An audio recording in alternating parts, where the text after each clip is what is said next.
Well, first, it was a long day. We didn't know what to expect, with the weather delay. I think it was around 2 hours probably. So I thought, both teams did a really good job. In all honesty, give a lot of credit to Coach Myers and his staff for getting those guys prepared. They're a very skilled offensive team. Their defense is very well coached. They have a lot of structure, and they do a great job. But honestly, I credit both teams. They waited around, in the locker room, in the tunnel, and we didn't quite know what the warm-up was going to look like. So I think both coaching staffs were kind of wondering what they were going to get today. But I thought it was a great lacrosse team. I thought our guys responded well in that first quarter.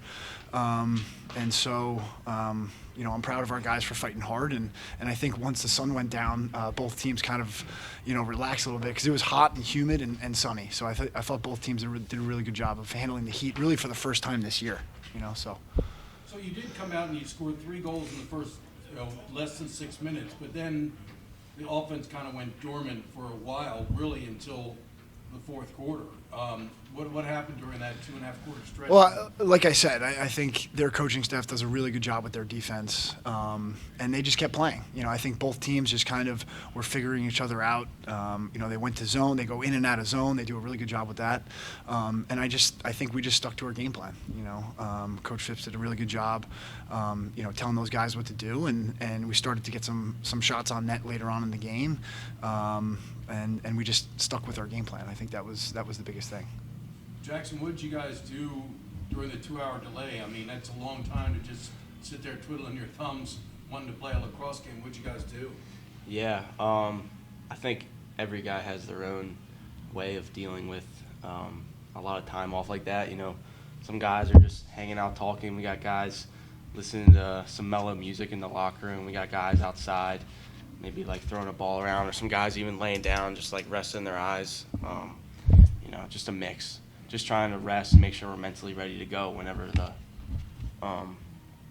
whistle blows. So obviously the offense had some struggles, did not put up the kind of points it had been, but the defense held tough. I mean, they got within one at one point, but you didn't allow. Do you feel like the defense really kind of locked down? And I'll ask John to comment on that as well.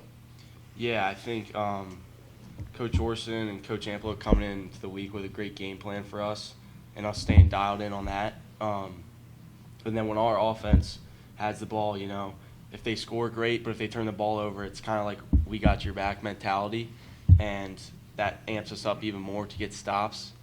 It felt like there were a lot of long, drawn-out possessions where, minute, 2 minutes in, and, you're kind of just grinding your way through. But I would say just sticking to the game plan, even when you're tired, mentally tired especially. Yeah, I have the same kind of remarks. I think they do a really good job on offense, playing late into the shot clock, handling pressure. We slid a lot today, and they did a great job handling it. We just stuck to our game plan and what we do, and believed in our athleticism and matchups. I thought we did a great job at the close position, winning our matchups. And then Pat Ryan did a good job when we needed him.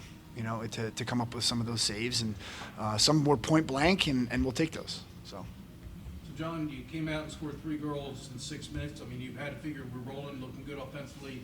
What happened during that stretch where you were struggling to get goals? You went 2.5 quarters and only scored, I guess, 3 more goals at that point. Yeah, I mean, we definitely didn't shoot as well as we wanted, and that's been a little bit of a problem for our team. But whether it was those 2 quarters, it could have been earlier or later in the game, we just kept finding a way, and we like to say, like, pour water on the rock and it'll break. And eventually it did, but those 2 quarters, we'll look at the film and figure out what we need to do. But they're a good team. They're a really good team, and the way they switch from zone to man is really hard to figure out. But, yeah, like I said, it's just pouring water on the rock, and eventually we got those goals to fall. John, what can you say about John's play? He's a big guy, and Coach Amplo, I've talked to him about John. He said he's got ability when he plays with himself, plays the way he should play the game. But, I mean, obviously a very good performance today. 3 goals and an assist. 2 assists. It's great. He's tough to guard in practice, and when I'm mad, I guess that's a good thing for him. But he did a great job, getting in the middle and turning the corner and really, getting a hard shot off. It's a tough save for a goalie is someone coming over the middle and trying to track the ball, and when he's kind of shooting it, off a defender. I think he does a good job with that. And there's also some times where he gets the middle and moves it on and makes the easy pass, which is really important for our offense to flow. But when we needed him, he stepped up, and that's what that's what great players do. What about what can you say about the Garza kid? He didn't play at all, I don't think, for the first 5-6 games, and then all of a sudden he's scoring goals. Yeah. He's been a very good contributor in the last few games. I think it's just a tribute to kind of our culture, and take Paul. He was a practice player early in the year, and he just kept sticking with the routine and his stick work and doing the drill work and doing a great job for us in the scout. And when his number was called, he stepped up, and he's a great player. He always has been. We just needed him earlier in his career than maybe he thought.